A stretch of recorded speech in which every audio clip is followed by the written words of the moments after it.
अक्षय तृतीया के मौके पर सोने की खरीद को बेहद शुभ माना जाता है।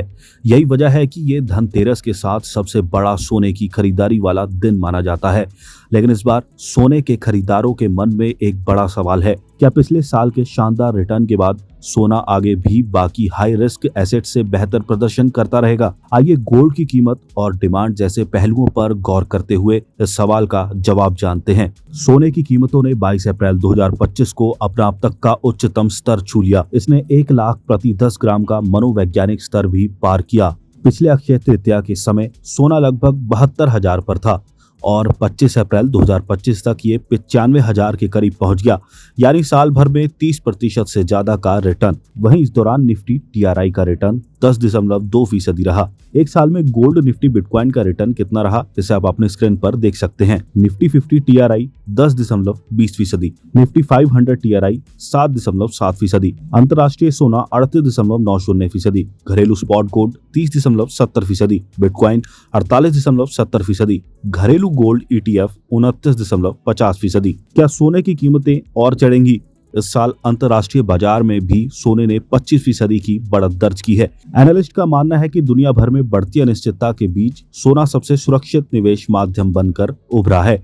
वर्ल्ड गोल्ड काउंसिल में इंडिया हेड सचिन जैन ने हालिया नोट में कहा, उपभोक्ता ज्यादा कैरेट वाले गहने, गोल्ड ETF, डिजिटल गोल्ड और सिक्कों में काफी दिलचस्पी दिखा रहे हैं। शादी और त्योहारी सीजन को देखते हुए गोल्ड की मांग मजबूत बनी रहने की संभावना है। कुछ कमोडिटी एक्सपर्ट्स मानते हैं कि सोने की लगातार बढ़ती कीमतें खरीद पर असर डाल सकती हैं।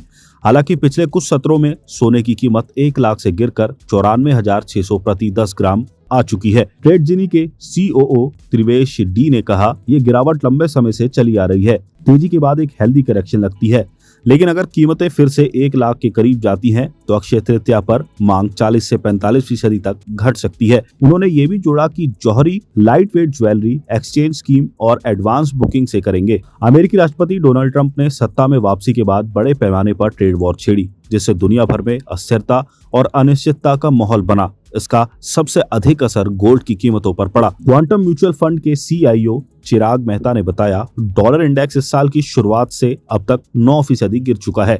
इससे निवेशक अमेरिकी एसेट जैसे कि शेयर बाजार और बॉन्ड से बाहर जा रहे हैं और गोल्ड में शरण ले रहे हैं।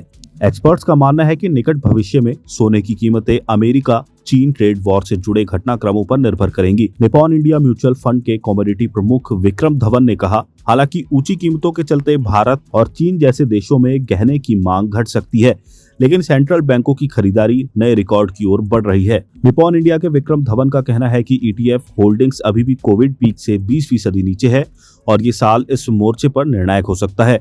इस साल सोने की कीमतों पर 2 फैक्टर का काफी असर पड़ सकता है। पहला, निवेशकों द्वारा खरीदे जा रहे गोल्ड ETF और दूसरा, असली सोने की मांग। अगर इन दोनों में तेजी आती है तो सोने की कीमतें और भी ऊपर जा सकती हैं। कुछ बड़े निवेशक बदलाव सोने को एक सुरक्षित और भरोसेमंद निवेश बना सकते हैं। इसमें सबसे अहम डी-डॉलराइजेशन यानी डॉलर से दूरी और वैश्विक कर्ज का स्थिर स्तर है। डी-डॉलराइजेशन यानी दुनिया के कई देश अब अमेरिकी डॉलर पर कम निर्भर होना चाहते हैं। जब डॉलर की अहमियत घटती है तो निवेशक वैकल्पिक सुरक्षित संपत्तियों की ओर बढ़ते हैं, जैसे कि सोना। वैश्विक कर्ज का स्थिर स्तर, पूरी दुनिया में सरकारों और संस्थानों पर भारी कर्ज है।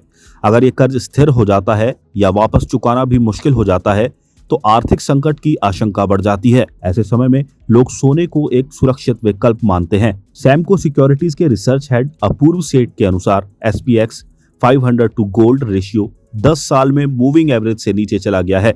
ऐसा पिछले 50 सालों में सिर्फ 3 बार हुआ है और हर बार गोल्ड में लंबा बुल रन शुरू हुआ है। इस रेशियो का मतलब है अमेरिका के सबसे बड़े शेयर इंडेक्स और सोने के बीच तुलना। ये रेशियो ये बताता है कि निवेशक शेयरों को ज्यादा तवज्जो दे रहे हैं या सोने को। Indian Boolean and jewellers association की उपाध्यक्ष और एस्पेक्ट ग्लोबल वेंचर्स की चेयरपर्सन अक्ष कंबोज ने कहा, गोल्ड काफी अहम मजबूत पोर्टफोलियो स्टेबलाइजर बना हुआ है।